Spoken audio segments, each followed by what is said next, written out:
just figured I'd let the council know it's finance related. We're having a rate case discussion on the water rates, considering there's a $20 million plus plant that's gonna start probably accruing debt service in 2028. It's a good bulk of that project is funded through grants, but there is some loan amount the city was going to be taking on to do that water project. The PUC, we can go up to 1.5% per year in rate increases. However, if we're at that kind of level, in 3 years, we have a balloon increase. And I know, Steve, you've been cognizant of trying to keep the increase a lot more level so people don't wake up one morning with a 30% increase in their water bills, city included. We have the fire hydrant station or the fire hydrant, which is I think around 350,000 a year.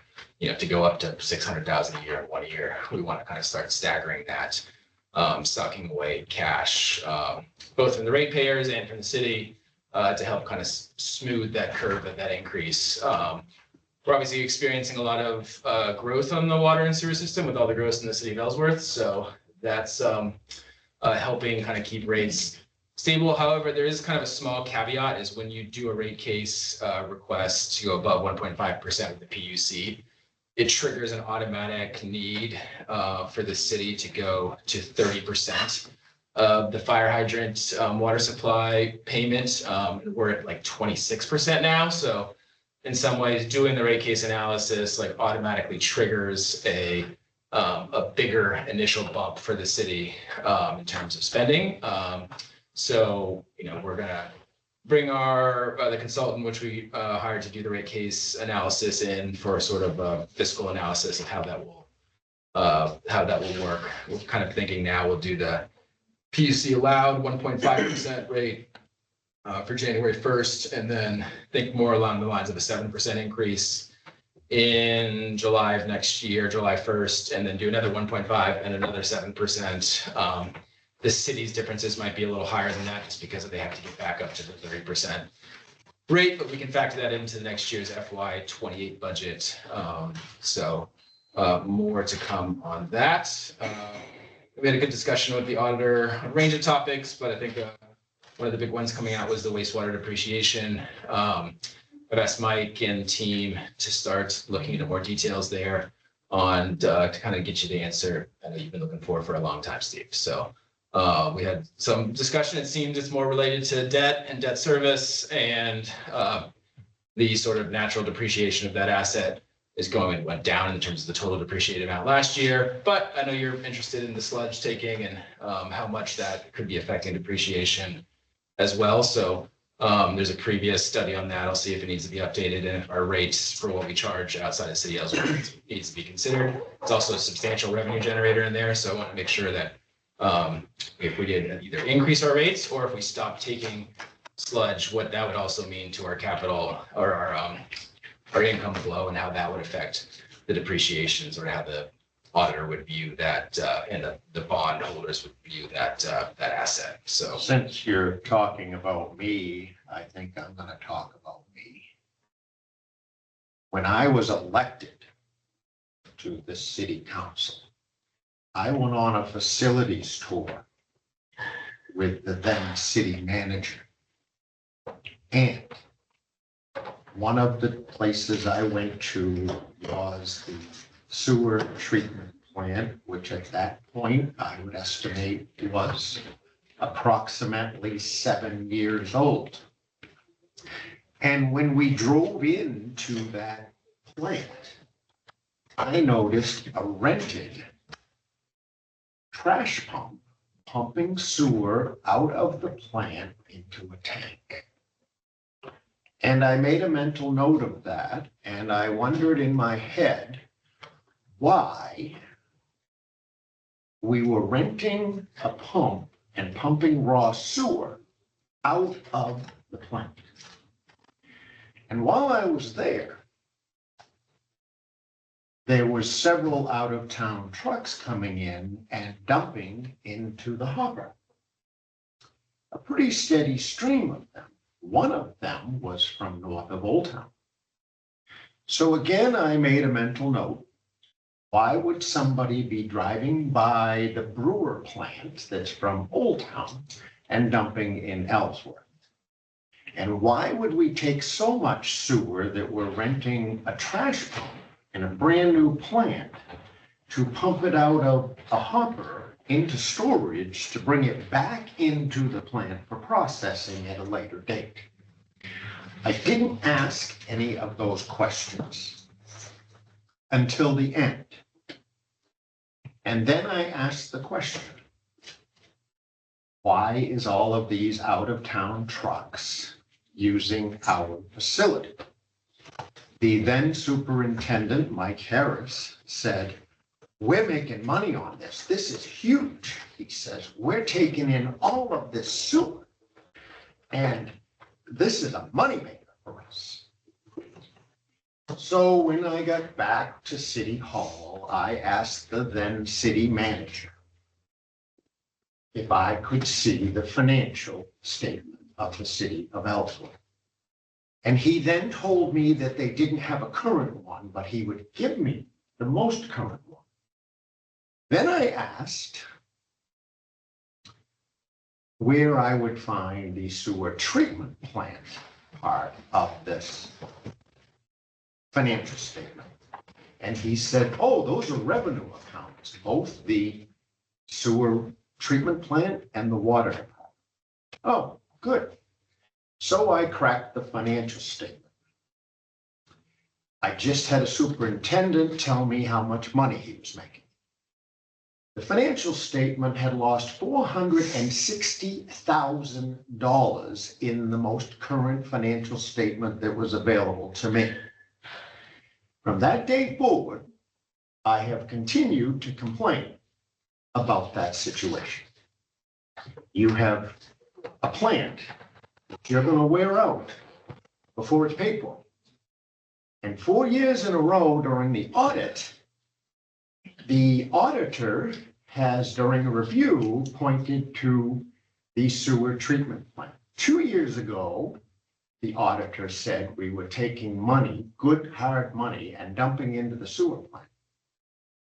And I, from the beginning, have said, if a truck is driving from Old Town past Brewer to dump in Ellsworth, we aren't charging enough.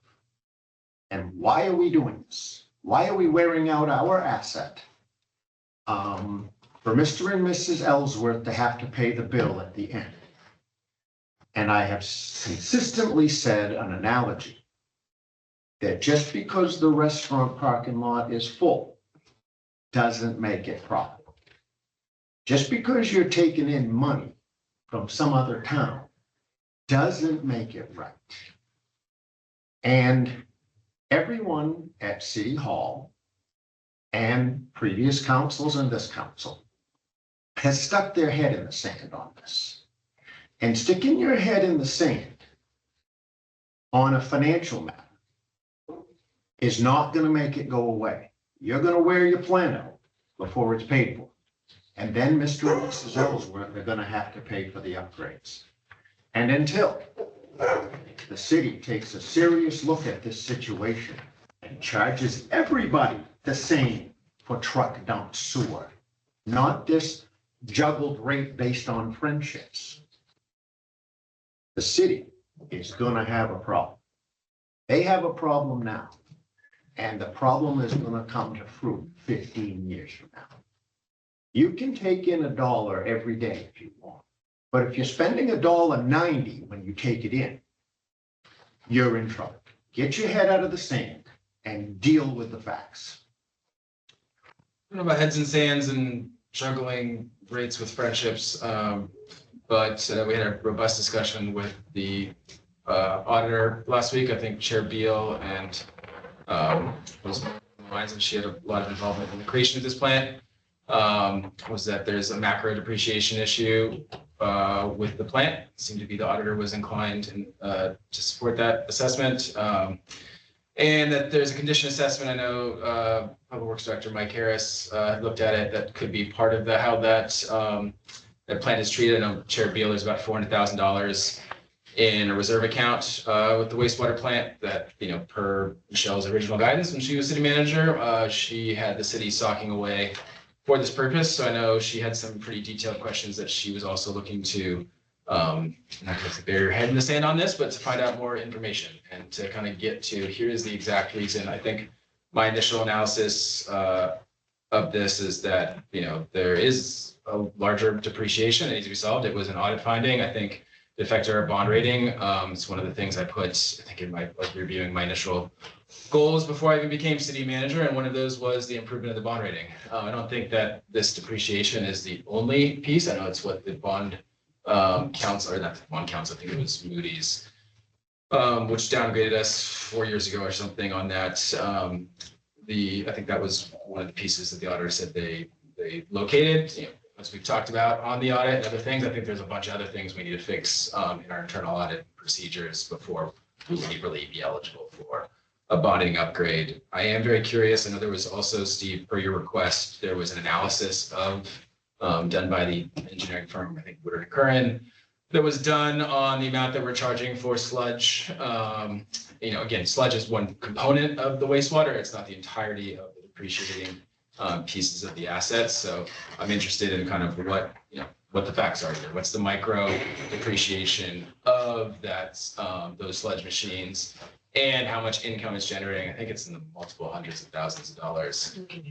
And if you were to either stop taking it, or to your point, Steve, maybe we need to crank the rates so that it's at a higher level. That's what the private sector would do. That's probably what you would do if Mr. and Mrs. Ellsworth are paying for that plant. And if you're gonna take in truck delivered sewer, you better benefit Mr. and Mrs. Ellsworth, because you're gonna have a problem.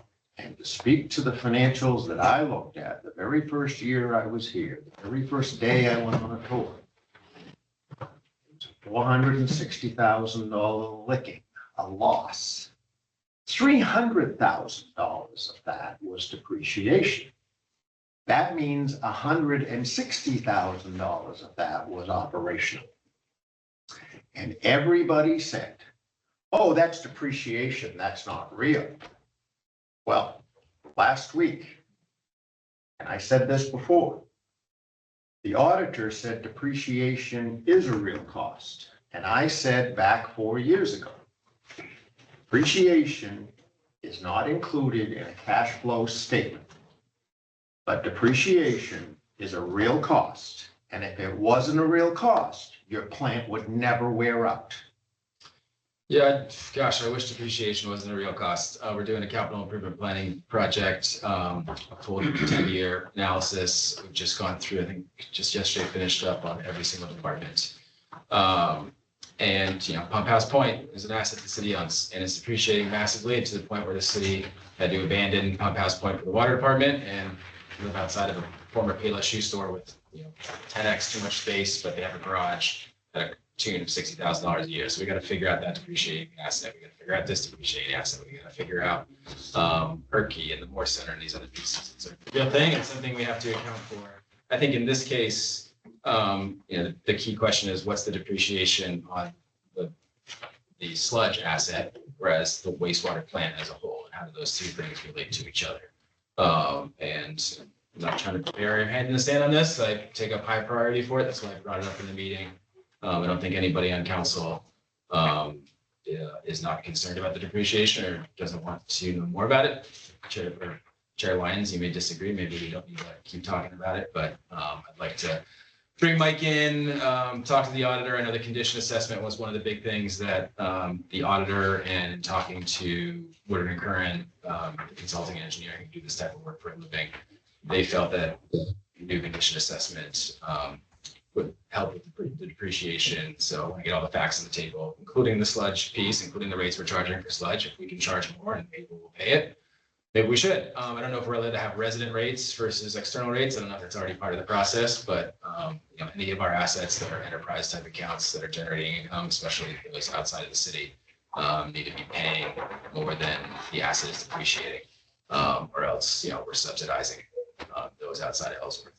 Do this with a lot of things. Our trash is another one of those. Our solid waste department is losing to the tune of $500,000 a year. And unlike, depreciation is a real thing, it's on the books, but that $500,000 is being lost in solid waste every year because of the increase in rates in Casella and amount we charge for stickers, the amount we charge pickup is nowhere near covering the trash collection. So it's another big piece we need to look into, but we will do both this year. Yeah, and I just, on that point, I think those are two big priorities for the city this year. And yeah, it's, I think as Charlie has raised them here, it shows that this is what we're focused on. And I agree with Steve along the lines of, I want to make sure that we're charging, the proper rates. At the same time, I am a Ellsworth resident that has a septic system. So, I need somewhere, a company to come and pump it out and then have them to go somewhere to discharge it. So I would like the city to continue to provide those services for me and those businesses. But I think it's a good question. Can we charge more? Is there a way to designate where the waste is coming from? I don't want to see the asset depreciate or before its natural life. But at the same time, I don't think anyone at the city's bearing their head in the sand. I think, again, Charlie's raising it here to discuss that this is a priority and we're looking to address it. So I appreciate that, Charlie. Thank you. And that may be true, Patrick, but I'd like to respond to that if I may. Steve, you're allowed to respond, but I'm just, I think you've made your point clear, Steve. We're in 18 into the meeting. I am all for Mr. and Mrs. Ellsworth, and backing up, I've been here for 4 years, and I'm speaking for the last 4 years. I'm not pointing at the current administration. I'm pointing at all of it. It's been 4 years of head in the sand. Now, having said that, Mr. and Mrs. Ellsworth that's hooked up to the sewer is paying a rate every quarter for those services. You have a private septic. I have a private septic.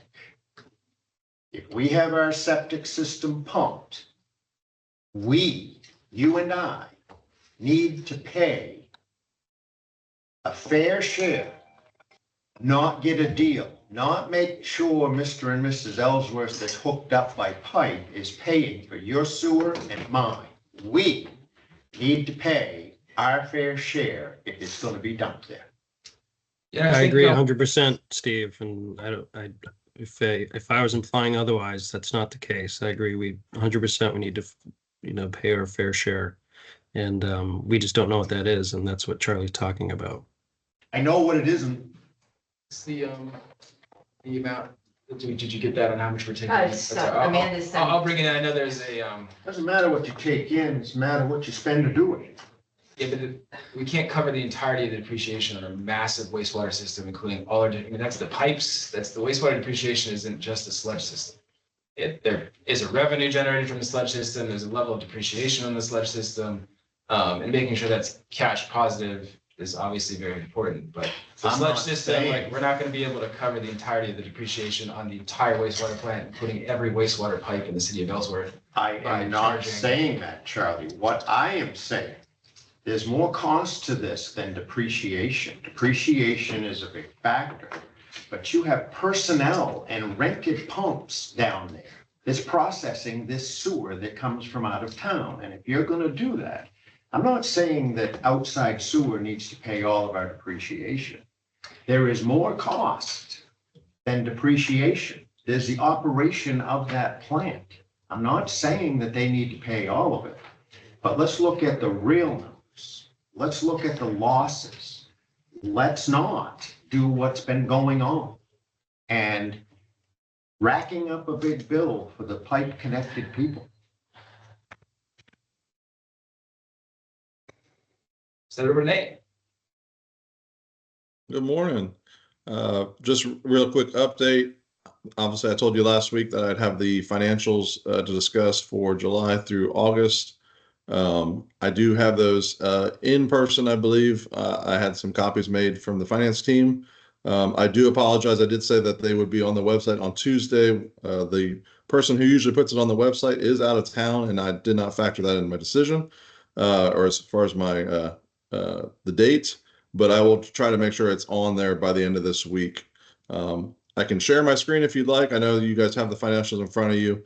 Nothing too concerning that I see. I've gone through all the pages. One of the big things about moving this to the third Thursday of the month, which I'd like to do moving forward, is just it gives us time to make sure all the entries are in. We can make sure everything's reconciled, make sure any journal entries that need to take place. It just gives us more accurate financials moving forward. So I don't think I mentioned that last week, but I would like to see if we can start doing this on the third Thursday, just to account for, like I said, making sure everything is accurate that I see. In saying that, like I said, nothing glaring as of right now. Obviously, we're only 2 months in. Everything is Nate, tracking. could you share, sorry to interrupt, could you share the Yeah. screen? Absolutely. Thank you. And I'm fine with the third Thursday. I mean, I think the important thing is we do it once a month, and if it means the third Thursdays, you have everything we need to do it properly, I'd support that.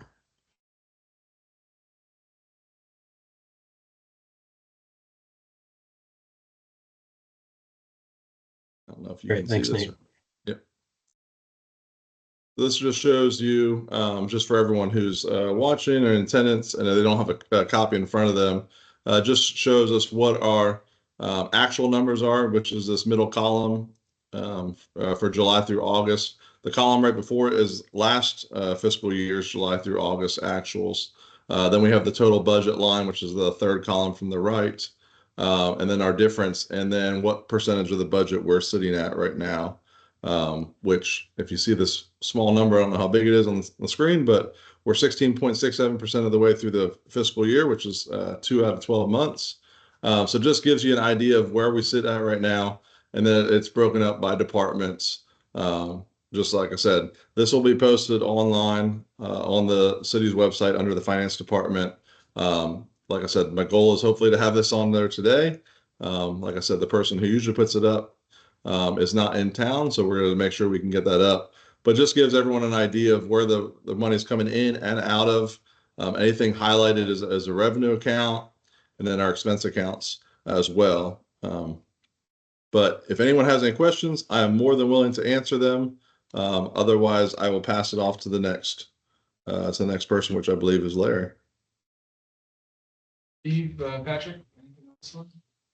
Do we have the other printout or the other report that we were doing where it kind of shows the percentage, like that breakdown? Okay. Yes, I appreciate that. Yeah, this one just shows, so everyone's aware, the total expenses by department. So this is just expenses, doesn't factor in any revenues. It just gives you, like I said, the same actuals for July through August. This is our budget amount. And then I've done this little color coding just to try to make it a little easier for your eyes. So you can see, okay, green means they're under the 16.67% threshold. Anything yellow means that they're over. Obviously, there's several yellows that you'll see on here. Now, some of them are just based on expenses, when expenses hit. Sometimes, they're paying for something up front in July or August, which I know for instance, public fire protection. Well, that's a quarter payment. So that's right there is right around 25%.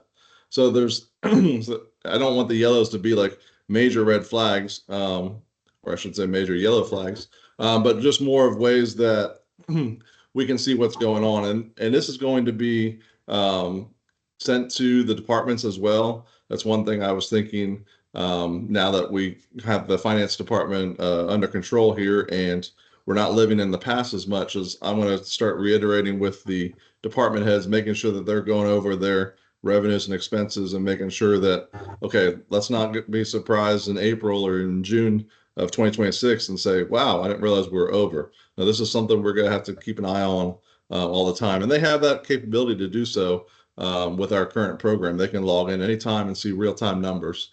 So this just gives everyone an idea of each department, where we sit at.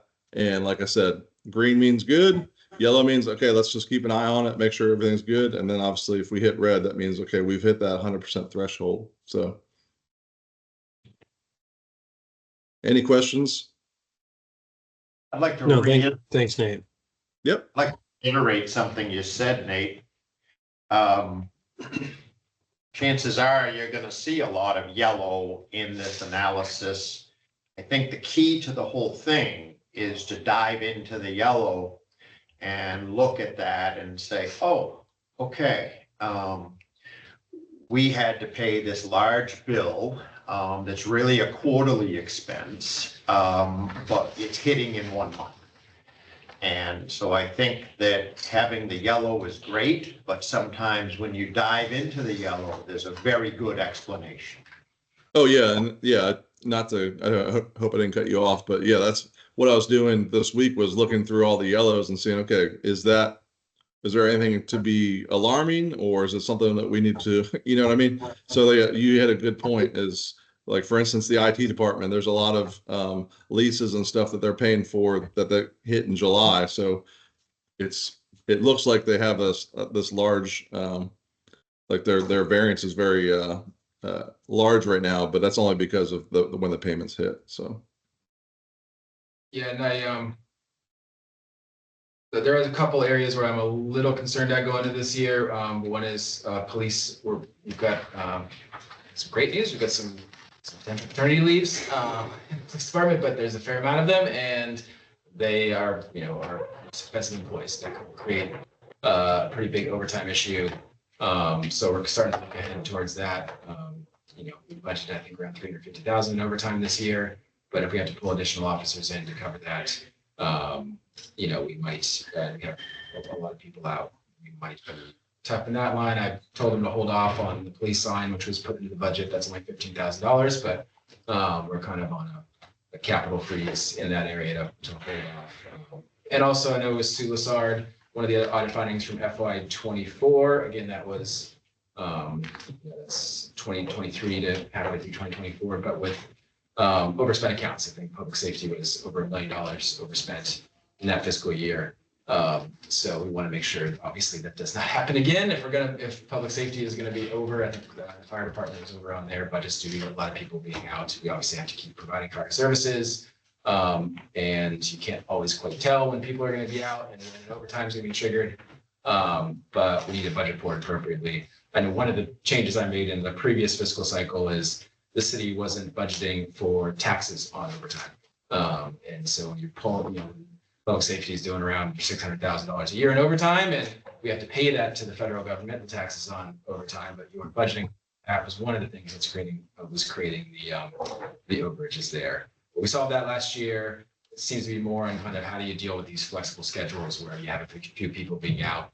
It triggers, it's a mandatory call in, obviously, and then it's a huge overtime expense for the year. And if we're going to carry these more and more year to year, we can't just keep drawing down or creating an overage on those accounts and drawing down the undesignated fund balance. We need to be budgeting for it appropriately each year. So it's something I've got my eye on moving forward to make sure we're kind of staying in line. But this year, that's the only red flag I'm seeing right now in the numbers. To your point, Nate, yeah, a lot of this yellow seems to be service contracts renewing. We're going to have a lot of debt service that kind of our big payments come in early October. And the like, but on the whole, we should be doing pretty good. thank you. And maybe send it over to Larry and assessing to kind of give a little more explanation of how the process on there. We talked last time around. Thank you for coming back in again. Is it Robert? Yes. And talking about Branch Lake property, Green Lake property. And I gave kind of what was in a memo that I provided council to put online soon on some of the larger assessment increases. But we talked about sales versus pulling it from actuals. How does that time frame work? So wanted to bring in Larry to talk a little bit more about that. And Larry, I'll go into the microphone. Your paper? Larry, I'd like to interject something before you speak. I would love to learn everything you have to share with us. And I noticed there's people here to speak on that topic, and there may be some questions that are developed, and we may ask you to come back after they speak, just to address perhaps some of those. I don't want this to go open-ended, but I'm looking Yeah. forward to the education. Yeah, I won't be able to get into any specifics for any individual property, because there's a special, for that type of thing, for specifics for individual properties, my door's open, I have a telephone, email, and people can discuss whatever they need with me, and I can look into their concerns. Because appraising property is not going to be perfect for every property. So I welcome anyone to provide me information on if they believe their assessment is not correct, just let me know. Then we can review that.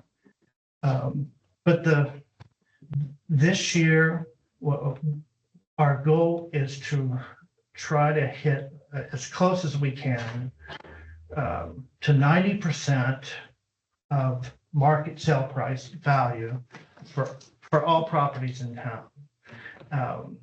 90% would be an increase higher for waterfronts than it would be for non-waterfronts, because of the ratios that we had prior to that. And how I did that was look back on the last 3 years of sales information, and also any trends that I could see with that. And that's basically it. I looked at those sales and compared them to the assessed value, and from that shot for 90% on all the properties in town. So that's basically where we are. Where if a property owner sells their property, the assessment should be roughly 90% of what they sell it for.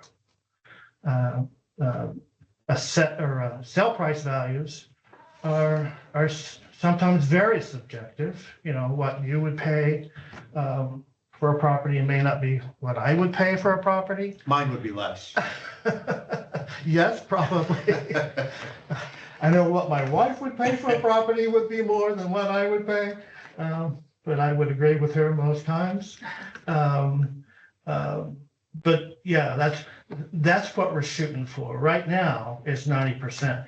In years past, because of the real estate market was moving so fast and appreciation was just jumping, I think a lot of the assessors in the state, or probably everywhere, were thinking, well, this is not going to last. Sale prices, the appreciation of real estate is going to get to a point where we start seeing some downturns. And I think the first thing you start to see when that happens is people are going bad on their mortgages and foreclosures. But we really haven't seen that to this point. But that concern that market would have a downturn, I think, kept many assessors from adjusting very much at all, just because you don't want to make an adjustment and then drop. But it looks like I don't know if anybody.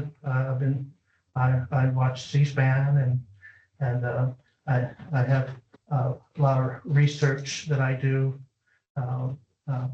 on this topic, and it doesn't seem like we're looking for a downturn in real estate anytime soon. Could you Larry, speak, go. could you speak for, at one point I heard you say, at some point, the state triggers an evaluation, reevaluation. Could you speak to the difference between what you do annually in your evaluations of Ellsworth properties compared to this complete reevaluation. Could you differentiate what that is quickly? Yeah, for every property that has of course, permit to build, if it's a new house or if they're building a garage, anything that's permitted, we go out and adjust those and based on what they're actually doing. But the actual adjustments for a property who has done nothing in the past year, that's an interim adjustment so that everyone tries to have roughly about the same ratio of assessed value to sale price. But this complete valuation, I've received a lot of calls about, did the city do a complete revaluation? Is some trigger point that the state demands that or something? Am I right? Yeah. Well, the standard is that all towns should stay above 70% of their market on average. Okay. It's a statistical average, 70% each town. But there's some towns that don't do that. I think there is. I think the starting point when that happens, when a municipality, a town, or it's usually a town, not a city follows that. It is a law, but I think if a town falls below 70%, the state will give them a warning, do a revaluation to bring your assessments at least above 70%, or they'll step in. And I believe there's loss of revenue, state revenue sharing. And the state could actually go in and do a revaluation, but I don't know if they ever have before. Thank you. Patrick, I'm sorry I jumped in front of you. That was not my intent. No, no worries. I was at a similar question, Steve, but I also, I think I wanted to get to the question of what was raised last meeting is, Larry, when do you look at listed prices when you're doing evaluations, or do you look at the sale prices? And what's the standard procedure for assessors in Maine on that regard? Well, the sale prices are the only thing that I can actually do the ratio on. So that's one side of it. The listing prices, I do see the listing prices. And usually there's some very good pictures and data, descriptions of homes. And if I see a listing price and they've added something, if there's a finished basement, we don't have a finished basement, but it says there is, and there's pictures of it, then I will make an adjustment based on that. So in that regard, so if you by receiving that information, it allows you to take a look at the property. So when you see a listing online and it has all that information, are you just saying, okay, well, they listed at this, that's what I'm going to value it at, or 9% of that? Or is it like I'm revaluing that based on comps and the information that I've received regarding this home or property? Okay, I see that it's a 4-bed, 2-bath, and they just redid this or that, and they're listing at this, but with comp, like can you describe that a little bit more? Yeah, it's Sorry, there, you be at the microphone too a little bit. Yeah, I can hear you. You don't have to look at me, Larry. I'll just stare at the back of your head. That's fine. It looks great. Actually, never mind. I don't think these are on. I think we're just on the Zoom recording for this. oh, Okay. Oh yeah, then you can turn around if you want.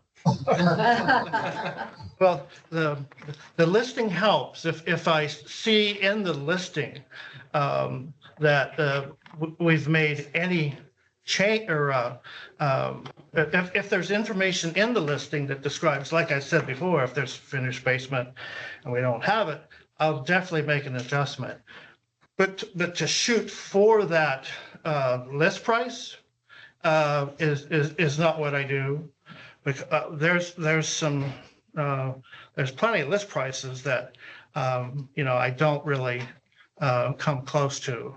And, people can list their property for anything, but that there is actually information, and I have done this where I compare the list price to sell price, or sell price to list price.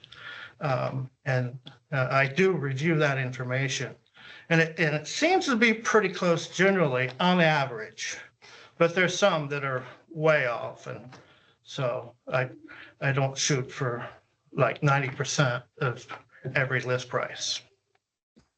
Okay, so when you're, obviously a sale is, what the market valued that property at.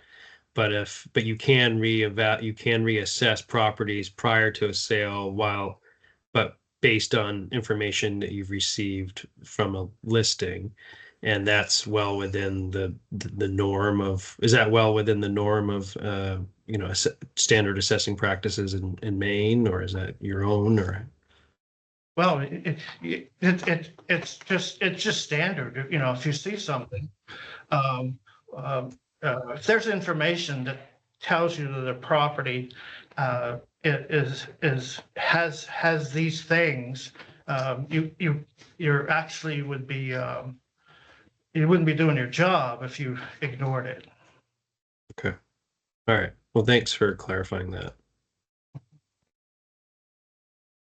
Yeah, I had a couple things. One is just to evaluate one of these pieces on, obviously being property values are increasing. We did talk to another assessor who helped us as a contractor for some of our assessments this cycle, and does this for other seasoned towns, and mentioned that they had to, in order to get to that kind of 90% Betty homestead exemption, in conversation to state that they had to do kind of a 10% across the board increase late in the game before the commitment was made, just so that they wouldn't be penalized by the state for not meeting their Betty and homestead exemption thresholds for these properties. So now, effectively, what that does is, if you have $1 million property, it's an additional $100,000 in taxable value on that property. If you have a $200,000 property, it's 20% or $20,000 increase in the amount of taxable property. Now, the levy of the city or the amount of total tax dollars didn't change. So now that $1 million property is taking over a lot more of those tax dollars on that 10% increase than the $200,000 property. So it kind of is I was reading some economics on this property tax system that we have in this country and in this state, and that is a very, it's a very progressive tax. It does, as property values increase, it does start to put more of a share of paying for government on higher value properties. And one of the things here with the state of Maine is that we do, actually, we do not assess at a level across the state. Like in some states, they'll assess they'll look at the sale prices and analyze what a property should sell for, but then automatically go down 50%. But then when you get your assessment, and there's a lot of numbers, it's very difficult to do right in your head. Okay, I'm 50% of market value, and I'm assessed at 369,000. So roughly twice that is probably what I'm worth. And it varies by state, but Maine just stays at that 100%. So if your assessment is less than what the property would sell for, then you're good. If you think the assessed value is higher than what you can sell it for, then you want to speak to the assessor and find out why that is. Yeah, I think Councilor Smith last time around, he used to be a state legislator, kind of mentioned this, but this, as you mentioned, Larry, some states do it in different ways. In the state of Maine, we don't have a local sales tax. You know, cities and towns rely on this property tax method, which is defined by the state of Maine. You're an agent of the state of Maine. This isn't, as I mentioned to you, Larry, if I had my druthers, we'd do 2.9% was the increase in city government. We really worked really hard to make that based on the consumer price index for inflation after 2 years of, you know, triple and 5 times that rate of increase in the city. We really tried to make that a central tenet of our budgeting process. The city was, as a net, down -0.4. The schools were up 5.9%. The county was at 9%. That levels into a 2.9% overall increase in the cost of city government to the taxpayer for FY26.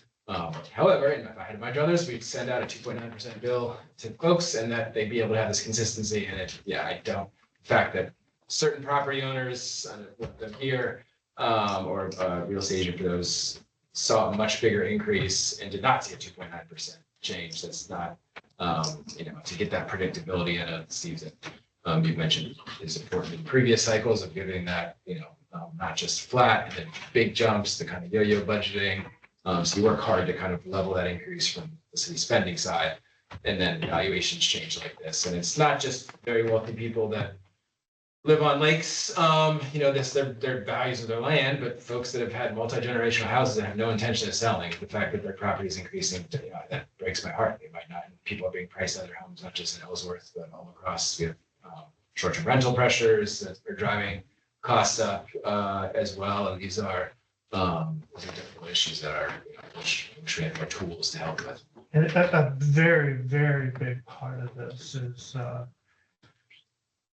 whenever there is a change in value, the properties that receive very little city services, you know, that's it's a very important consideration of all those homeowners. Is it's brought up every time almost when I speak about reviewing a property assessment. There's nothing I can do to lower their value, but it is certainly a concern that you know, if everybody's assessed it close to their market value, that there's still that leftover thought that, well, yes, that's fine, that's fair, that's uniform, but I don't get any services. And there's nothing I can do about that. That's, you know, the big one, of course, is the school budget. You know, some families never have kids in school. Perhaps they didn't go through the Ellsworth school system either. But you know, in fact, that's over 50% of our taxes is the school budget. But there's everything else that the city services, the city has for services, and there's certainly less of it. We have public roads, town roads versus private roads. People on private roads have to maintain their own private ways. But just from what I can do about that is just explain to them that I can't do anything really. Anybody from the public have any interest in coming to the podium and speaking on this topic? I do. Please come.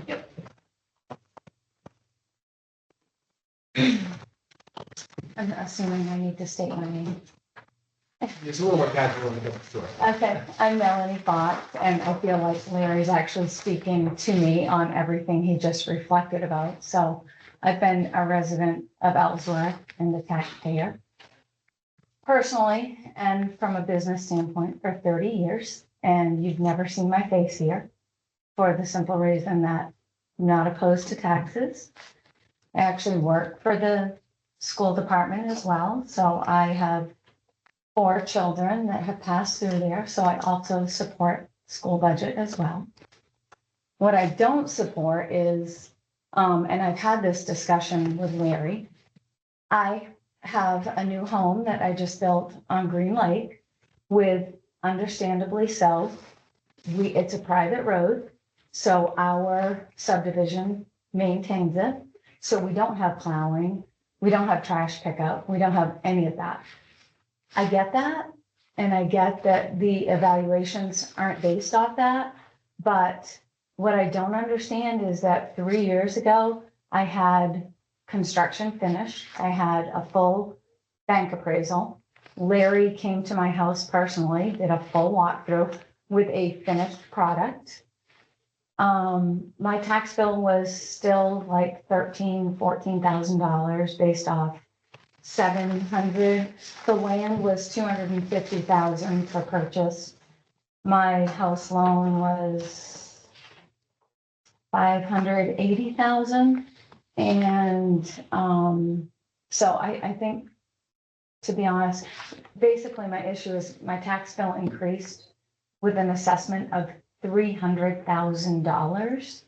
And I've looked at many, and because I'm a business owner, I'm not going to expose all of the properties that I've looked at. It's not my job. That's your assessor's job to be doing that. But you can't increase my property bill by $300,000 when I haven't done a single solitary thing to that property to increase it. You're comparing it to sales, or you're comparing it to what you think I can sell it for. Why do you think I can sell it for over $1 million? The house 2 doors down just sold for $800,000. My property insurance bill that I can send to any of you, my dwelling is insured for $450,000. My sense of urgency with the assessor is not great. Like, I am a single mom. I work very hard. I heard you speak, which I'm gonna be honest, is a little offensive to me because I don't consider myself a wealthy person that lives on waterfront property. I consider myself a girl that has worked since I was 18 years old, extremely hard, took my whole savings and have spent every penny that I have to have a home, but I didn't build a $3 million home on a lake. I built a $600,000 home with JD Builders on the lake, and now I'm being taxed on over $1 million. Why? There's no, my increase does not, there is no 10%, 90% calculation there. None of it makes sense. None of it makes sense. And again, I'm going to say, I've been here 30 years. You've never seen me. And this is literally the last place I want to be right now. But I am a single mom and I have a business to run. I have taxes to pay. I have a household to run. And I'm not just going to sit back and take a tax bill like that just because we're saying that we think you could sell your house. The house 2 doors down just sold for $800,000, $850,000. So why is and my house isn't even as appealing as that house. It's not. Yeah, and I apologize. I meant that I expressed this in the second piece, but there are some people that sure they're building from out of state multi-million-dollar houses, but I think I was trying to mention the second piece. A lot of folks have been here a long time and they're not looking to sell their house. They're on the water. They're not very wealthy. That's what the second piece I was trying to make. Is like, So you didn't say that, to be fair. You said wealthy people on the lake. I'm sorry. So, yeah, no, it's okay. I get it. I mean, there are wealthy people on the lake that are. But there's in that wealthy category. people in town. Right. And There's wealthy people in town. they're not, that's not everybody. Right? I'm talking Correct. about multi-generational people that have Sand Farms Ranch or in Green or, Yeah. and all of a sudden they're like, I have to pay this huge tax bill. They have no intention. It's not like you have no intention. of Almost selling it. $17,000 is a huge tax bill. Yeah. That's huge. Um, And we get a single thing, nothing. And does it make sense to me? I'm not an assessor. I run a restaurant, so I have no idea. But it doesn't really make sense to me that waterfront value for a place that you get your road plowed, you get your trash picked up, you get whatever. I mean, I just had a pretty traumatic incident back in April, and it took 25 minutes for any emergency vehicles to arrive, which was too late. So that's my point, is that we don't have all of those things. And I get waterfront property across the state of Maine is going to be a higher tax value. But our next door neighbor, Dedham, I know what their taxes look like. I get that they're also not supporting the school system like we are, and I'm not opposed to that. I just want to be treated equal with everybody on Green Lake. And I don't, so my house, because it's new, is gonna pay higher tax value than the house down around the corner that's equally as nice and has been kept up. And is that right, or am I wrong? You know, I'll leave it to Larry's point on discussing an individual assessment. I'll leave to you and Larry this. So I did discuss that, but I walked away with zero satisfaction. So I'm happy to follow up, you know, in private with you on these Okay, pieces, just. perfect. But Yeah. you know, as mentioned before, if I had my druthers, city increases cost of the city by 2.9%, and we sent everybody a 2.9% increase. It's predictable. So we're not in this. I had my house double in value, and the mill rate went up in Castine this year. It was a 13% increase in the cost of government. You know, I'm not pumped about it. Is your tax bill $16,000? I won't say that, but it's pretty high. And Okay. the house But doubled it's in not value. an Ellsworth. And I don't get fire service that are in, you know, in the same way that we have here in our emergency EMS service. There are a bunch of pieces, but you're probably, as you mentioned, I am on public roads, those pieces. And comparing, this is where it's difficult too, right? The mill rate dropped, increased in Castine, and it was a double my valuation. And to be fair, we were required in our subdivision. It wasn't an option. We had to put sprinklers. I have 60 heads in my house that cost me $45 additional $1,000, which you guys don't even allow it anymore Yeah. because you wouldn't allow us to put a cistern in. And So that should be like, that increased house values by a lot. And we had to do that because why? yeah, and that's, again, on the specifics of your home, I can't quite be there, and, you know, this is. I think perhaps, Charlie, a meeting with this lady and the assessor and yourself all together might produce some fruits or some understanding. Absolutely, and, you know, that's not just for yourself, but for all residents, individually. You know, there's an abatement process, there's also a hardship process, because, you know, it breaks my heart. This is driving people out of, the city, and it's, these valuation increases are not just, well, you know, everybody's so wealthy here, they can afford this. I wouldn't be here if I've looked at all the other properties. If everybody got an equal increase, I would not be standing here. I have many things to be doing. I got a way different increase. And again, I'm not going to expose those people because that's not my job. Yep. And I'm a business owner here and I don't want to be that person. But I have done my research and we are not treated equally, and the dispersion of increase was not equal. And I'm not okay with it. So I'm not going away. So I'll see you again. I can pull off some time just directly. Yeah. If we could maybe handle the next meeting that we're going to, you and I can talk with Larry directly after this. Today? Today, I'd be happy to, right after the meeting, if you want to stay around, or I'm happy to schedule you that part of it. But maybe we should schedule just because I'm actually also working in. Totally understand. Do you, just- Thank you for speaking. I know it takes courage. Thanks. A lot of money. that's right. First of all, I don't have my business one on, but. Okay, thanks. Anybody else? I have to jump to another meeting, so I'll You're gonna say be my here. goodbyes. Sorry. Sorry, what was that? It's going to stay as long as everybody's here. Okay, well, everyone have a good day. Thanks, Patrick. Bye, Patrick. I think what Melanie said, Henry Manning, my wife Judy, we just bought a house yesterday on Green Lake. From the time we put a deposit down, dealt with the real estate people, and that we had a tax bill from last year, to the time we settled, the taxes doubled. I mean, it went from $17,000 to $33,000. And we live right next door to Melanie. So I don't understand how that could happen. We have no services. She told you the whole story.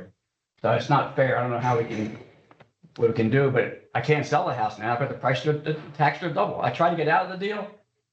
I called a lawyer, spent some money with a lawyer, and they said, well, tax is not part of a real estate deal. So by the time I signed the contract, agreement of sale, until we were gonna close the title company, the taxes doubled, 90%, almost doubled. That's not right. So I can talk to you directly or Larry directly, and I'll be here for the next week or two. And we love it up here and like the lake, but now I can't even sell my house. If I put it on the market for $30,000 taxes, nobody's gonna look at it. I'm stuck with it. My budget wasn't there to start with. So I don't know what the answer is, but there's gotta be some kind of answer to that. So I can talk to Larry or you. Larry, I'm happy, again, it's the same thing, if you, I'm happy to just go after, directly after this meeting and talk. After the meeting, perfect, yeah. Sure. Thank you. Thank you.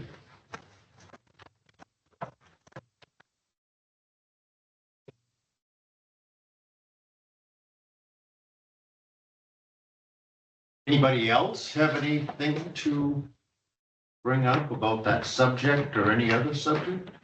Steve, I guess I'll say one thing. Morning, I'm Rob McKinney, agent with Better Homes and Gardens. I was not involved with this deal, but I'm well aware of it, so it kind of got me looking at what's going on with taxes in Ellsworth. And I asked last week about the procedure, and you talked about the procedure, and to me, that seems like it's kind of winging it. You know, there's not a, you know, I'd like to see the written document on how we come about our taxation in Maine.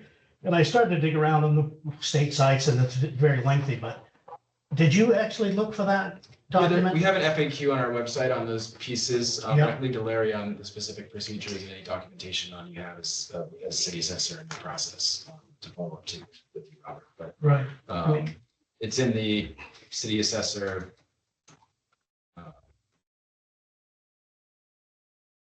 departmental section, the FAQ details. The Well, I how the think, property is assessed. I think what we need to do is get to the bottom of why his taxes went up 91%. Melanie's went up 30%. I know somebody personally who went up, you know, $25. So it doesn't seem like there's a perfect pattern there. Doesn't seem like, it seems like they're cherry picking and targeting certain citizens over others. That's just my opinion. I mean, I can show examples, but, you know, it looks like there's a deeper issue here, that it's not fair for all. I think that's what we would like as citizens. I'm a taxpayer. I think it should be fair for all of us. So that's all I have to say. I think publishing a memo on this sort of with Sarah, and we're having so I'll kind of check out that yeah, I don't, it's I agree on the kind of the fairness for all. As I said, I wish it could just be Right. in that previous way, and then not in such an individualized 2.9%, and that when you see a 31% increase in growth in the property and the residential waterfront, 19% in commercial, only about a 13% on non-residential waterfront. Like some people that I believe are seeing a tax decrease this year because of the difference in distributions of certain homes, have a much higher valuation increase this year than others. So that changes the distribution rates, but I can also talk to Rob. That I think you cited is his process for doing this. We have talked to other assessors too and validated the kind of process that goes forward here. You know, I think, Steve, you talked about the state coming in and, doing a blanket evaluation. I'm asking. Yes, I think that may be the solution. I don't know if the state comes in and does Hire a that. third I thought party they- contractor. I thought they might force that to be done over a certain percentage. I don't think they do. I don't know. They can't force, but you can also choose to do it, to your point, I think, Robert, which is. A town can choose. At that point, if you're not keeping up with your valuations and the state looks at you and saying, hey, you're not distributing, you're not keeping up year to year with the valuation. And that's how the state determines revenue sharing and a bunch of other things, like they need each city and town. So if it goes below 70% of what they're valuing with what they basically require you to triggers a total evaluation. Now, that doesn't mean that, hey, we've seen a lot of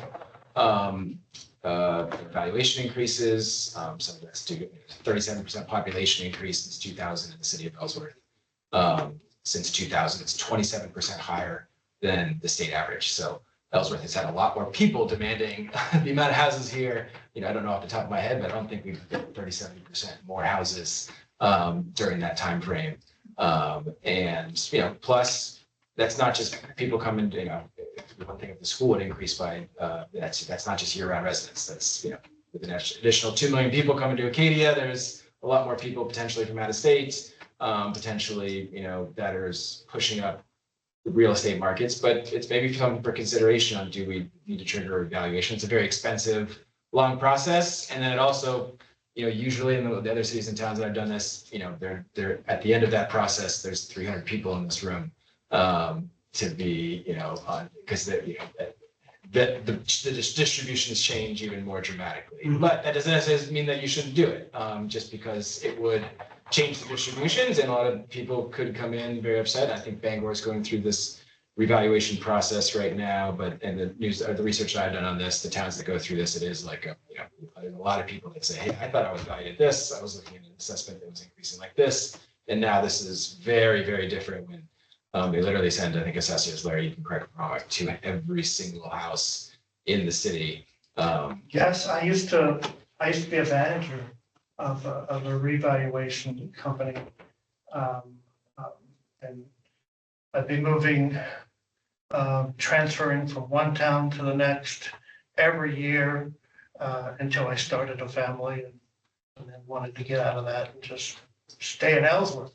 But yeah, that's usually when you do a reassessment program, you hire a company like the one I worked with, which was the nation's largest mass appraisal company, and its name was Cole Layer Trumbull. I don't know if you've ever heard of that mass appraisal firm. They're out of Ohio, but you know, the reason for a mass appraisal is because there is so many inequities in the town, and the inequities are based on the assessment to sale prices.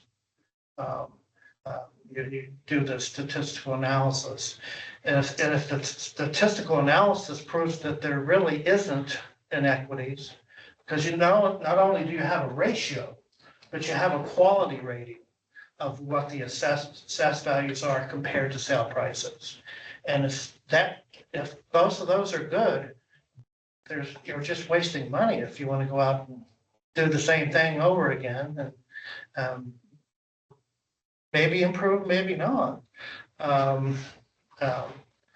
So that's the thing there. It's to do a door-to-door mass appraisal. You would have to, you'd really have to prove to or have evidence that, you know, there's a lot of inequities that need to be looked at. And after you have a mass appraisal, then it's individual property owners can come in and request changes. And I know this is Melanie.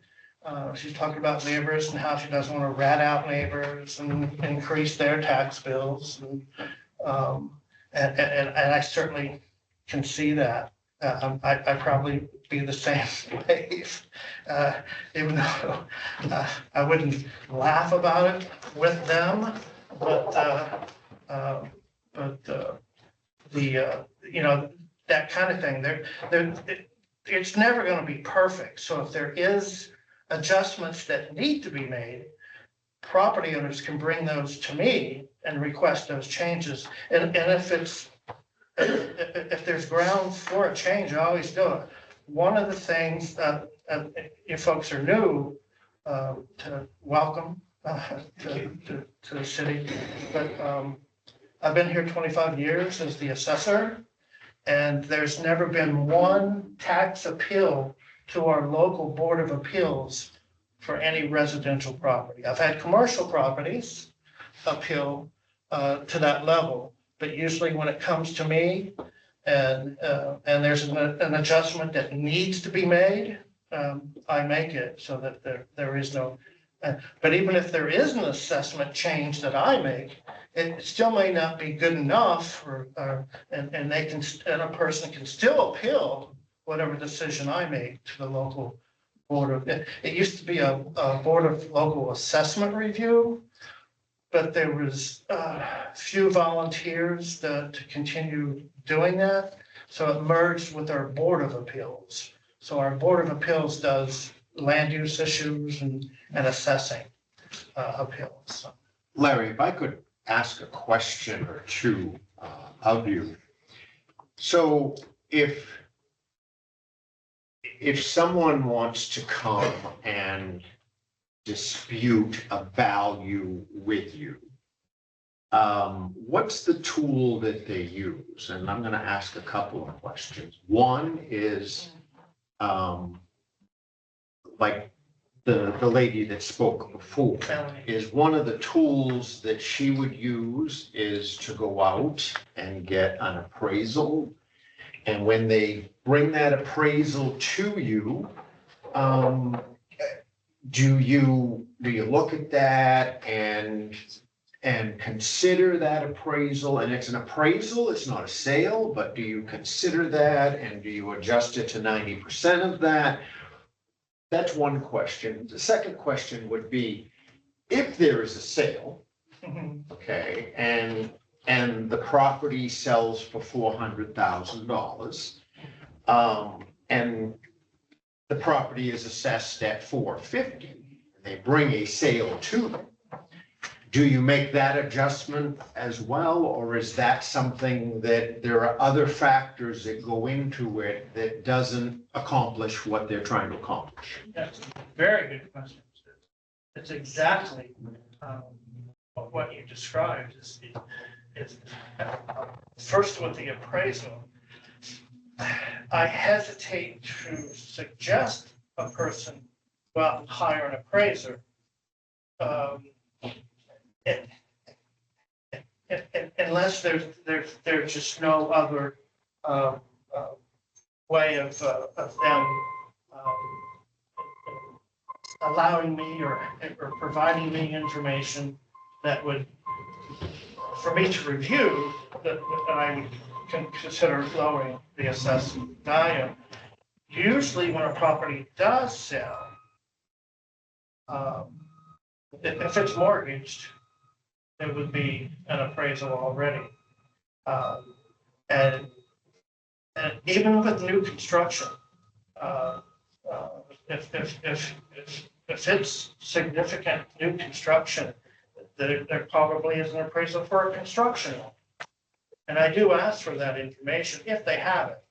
But yeah, I would consider those. And the bank appraisals,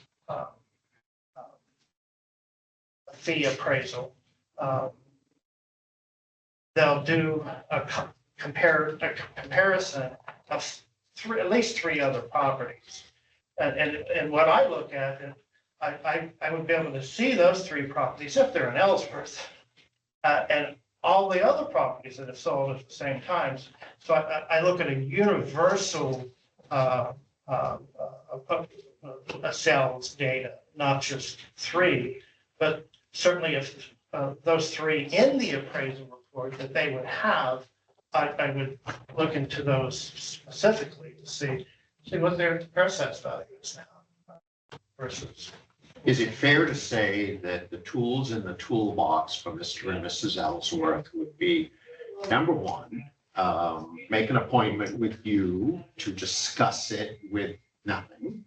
Number two, if that isn't fair or doesn't get adjusted, expense an appraisal. And number three would be if it was a sale. And number four would be beyond and get into this appeals process if you can't work it out. Is that fair to say? Yeah, that's perfectly said. From the day of commitment, a taxpayer has 6 months to appeal. But during those 6 months, they can come in and ask me all kinds of questions, ask me for information, and certainly if somebody has a concern about their value, I'm concerned too. because like I said, I have not had any appeals in 25 years for residential property. I've had my share of commercial properties. But it doesn't have to get to that point where Yeah. you could just sit down and talk with them and they could decide their next step and their next step and their next step, correct? Yes, and the bottom line comes down to what the property would sell for. How does the hardship clauses work? Is that, The hardship is by the city council. If a person can't afford to pay, the council can waive those taxes for that year. so, Is that considered an abatement? It's called a hardship abatement. But that would be under circumstances where the person's finances are so terrible. They're in a crisis situation usually. gotcha. So this isn't like my taxes have increased to so much that I can't No. afford it anymore. This is, I got cancer or, I just got laid off from my job because this plant closed down or something like No, that. there's a pretty substantial application that needs to be filled out. And, Providing with their finances. yes, they have to provide proof of their finances, and there's a lot of information that is requested. And then that application gets, reviewed by the council in executive session.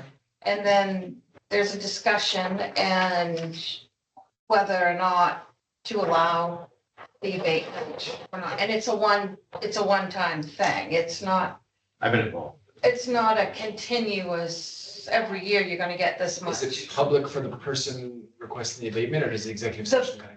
No, the person requesting the abatement is allowed to attend the executive session. But does it have to be publicized who the abatement would No. go to? Great. No. So at least while there's a city council, it's not public. It doesn't have to be public record. No, it's strictly listed in an executive session. Their name, their information isn't included. I've had 2 or 3 of them come before the council, and, That's also an option for people. right, As I recall, and I may have this wrong, because I've only been involved in one in 4 years. Right. But as I recall, it's an executive session, the people are here and you hear the story. And then I believe we come out of executive session to vote publicly. Yes, that's So their correct. name would be on that piece. no, I they're don't still know if not their named. name was on it, but we can't vote in an executive session. It has to be outside of that. It's known, it's stated that the vote is for a hardship abatement, Hardship abatement. indeed. and that's where it is. It's Order not, number, blank, right. blank, blank. But I think it's most important to hear that there is a gentleman's approach to this way before we get there. Fair? That if it's a valuation issue, there's a gentleman's approach before you get beyond that. If it's a hardship issue, then it goes directly to that. Is that fair to say? Goes right to the city council. Right. most of the. I think it's two different. Yes, it is two different. different things. Most of the hardship abatements, most of the people aren't saying their taxes are too high. They're not questioning that at all. They're coming to me and saying they can't afford it. They just don't know what to do. And I will sit with them and work with them and go over it with them. And it can't, so it doesn't necessarily apply in these types of Right. circumstances Right. because it's not like I can't afford it this year because my valuation increased so much. Right, that's It's, I exactly. can't afford it at all because I had some. sort of- Right, It's a financial strain that's usually a surprise. yes. It's not an evaluation thing. And to speak to Sue for 1 second, I had someone contact me about a hardship. I asked Sue the process. Sue gave me the application. I gave it to the person.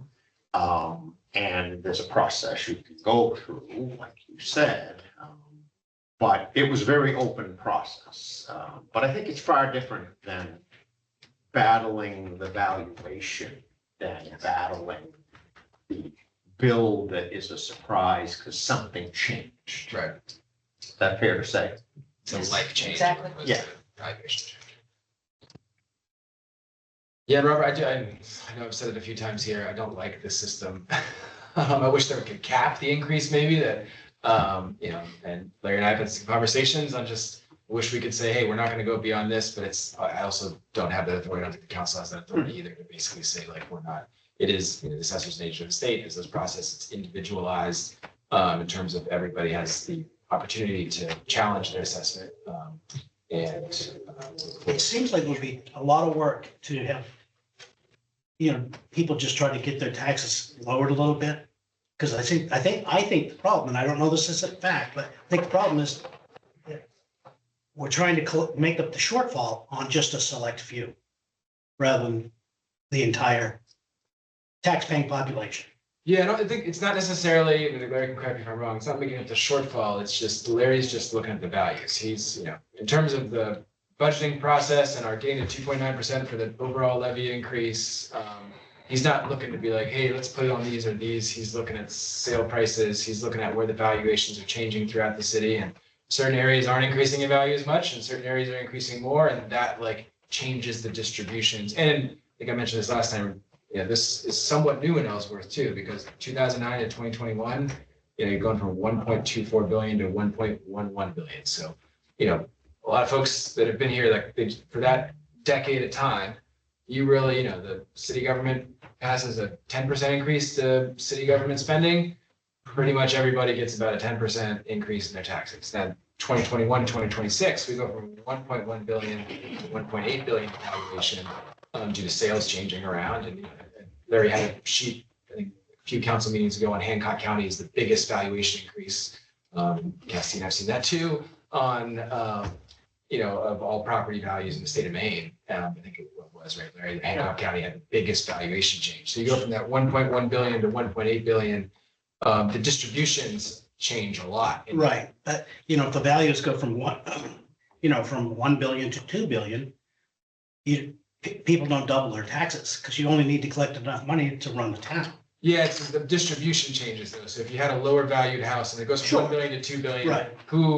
What houses went from the $1 to $2 billion category, and how much of those? So if your house went from 2 to 250, but your house went from 1.5 to 2.5, that 1.5 to 2.5, over that 5-year period of time, their tax bill is dramatically different Sure. than the group that went from 2 to 250. Like I mentioned at the first meeting, pre-COVID, Ellsworth, you could take a home in Ellsworth, not on the water, and it was $100 a square foot in that ballpark. And I just sold one, it's off the charts, $350 a square foot, a little teeny house. So, and that skews the numbers. So, everything has grown tremendously, but it seems like we can end this meeting, but it seems like we can't just have the new guy in town pay the brunt of the increase. Yeah, I think that it's And I'm not saying his house is not evaluated properly, but it seems like if it was all spread across every taxpayer, his wouldn't have they would have had to lower the mill rate and he would have gone up to 33,000. Might have been, 21 or 2,000, who knows? Yeah, that would have been my druthers is actually the mill rate increases and everybody's valuation stays the same. And the mill rate, it goes up by 2.9% and everybody gets that 2.9% increase in the previous Right. year. And that's predictable and reliable. And you don't see this like, oh my gosh, I can't afford my house anymore, which is, I feel terrible that I. Yeah, let's do that. Yeah, no, but that takes changes. Harry, I know you mentioned another state that seemed to have a very different process that I think is much more equitable.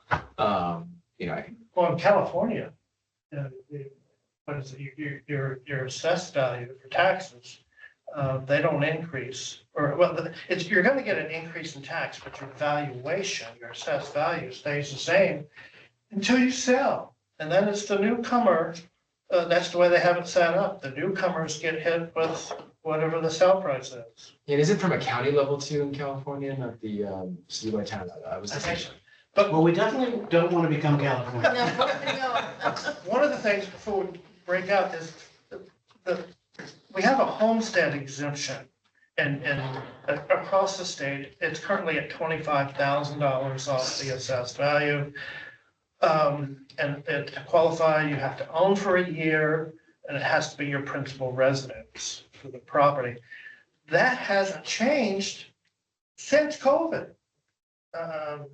you know, I remember we had a previous city manager, David Cole, when he was here like 5 years. The homestead increased, it wasn't because of the city manager, but the state lawmakers increased the homestead exemption $5,000 3 times in 5 years. But yet they haven't changed it since COVID. And there's all kinds of proposals from lawmakers to increase the homestead exemption. Some say we should increase it every year by 5,000 till we get to $100,000 off the assessed value. But they're not passing anything like that because they got burnt by that stabilization program. You remember that? Yeah. Where a couple years ago, the state passed a law where your property tax was frozen in time if you were 65. And it didn't matter your income or what the property's value was. But if you were 65 and it also said you would have had to have owned a home and it had to be your principal residence for 10 years. Then you would qualify for this tax freeze. Your tax would never go up. It would stay the same. And they passed that law. It's called the stabilization program. But then within a year, they repealed it because they didn't have the money to pay. Yeah, for it it. had no means testing. Yeah. I think too is a very expensive Yeah. reimbursement process. But I know we have to kind of break. I also want to just I just got another text. Thank you to our police department. It was the 4th citizen thank you to our police department in the last 2 weeks. I know I talk a lot about cost of public safety and our fire department too, but we get what we pay for here in Ellsworth. I know that's it's cold comfort in a lot of ways. We see a tax bill increase like that, but we do have excellent city services here. Those not on private roads, our fire department, our police services. They are top-notch folks.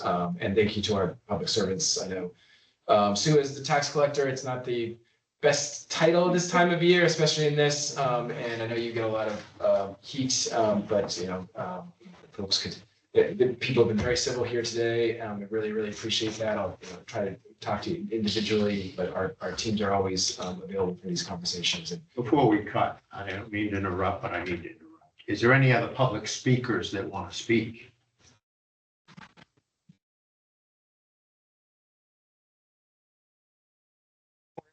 Jared, resident. I was just hoping to get a little clarification on what we started the meeting about and the percentage of increases with the water and how they would go. I guess really the question I'm wondering is we base our sewer off of the water meter and usage because we don't have a sewer meter. So when we talk about these percentages in the increase in water, is that also going to be applied to our sewer rate as well? you know, said Mike's not here anymore. I don't think so. I think we do the amount of sewer and water is kind of how they pull that, and there's a rate on the sewer, but they just do the amount on the sewer. And this is how they kind of they track the water coming in. They just take that as a given that that's the sewer going out, and then the rate on the sewer is that piece. That's not it, but we're going to have a more detailed presentation on this one. It's super. There's like a weird area too where we could trigger a rate increase, but then in like year one for the city to catch up to 30%, like it's just the city that pays a ton of upfront cost, and the ratepayer doesn't pay anything. And then you have to catch up later. Oh, there's Mike. I heard my name. The waste, Jared was asking about the wastewater. If we do a rate increase on water for piece, through the PUC, Yeah. does it affect the wastewater, or is that just? No. Wastewater is done right here. Yeah. It's metered by the water. Yeah. But it's not charged by that, correct?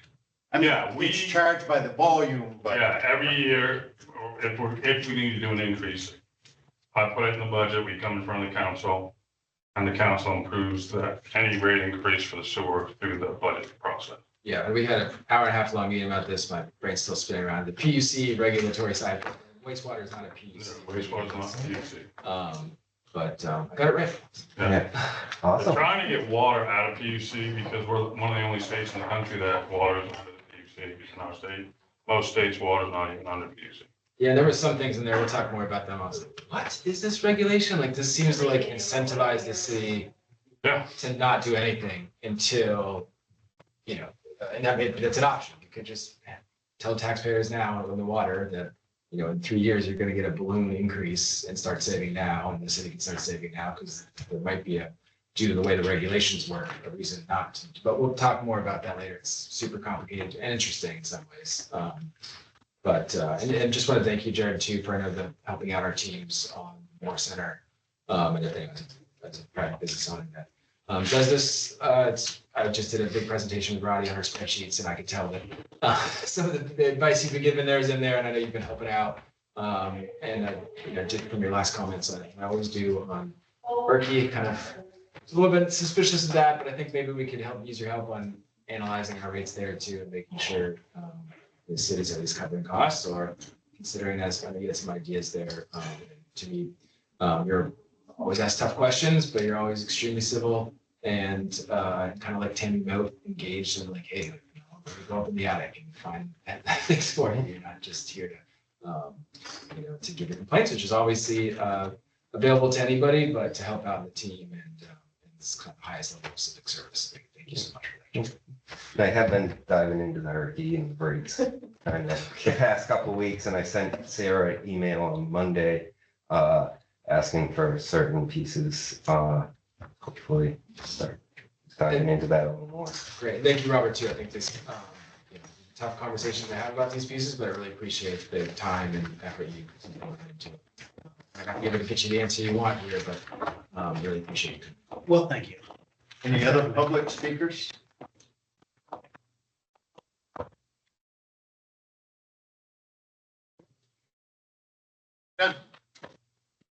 Thank you.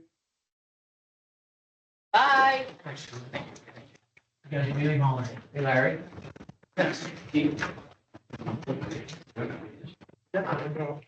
Monday or today. I don't know if I was all gonna be going, yeah. Now But you got one dial? It all starts. No, I wish it wasn't as complicated. It shouldn't be. It shouldn't be. Did you? But it's like a state let. Since you're living, I'm here.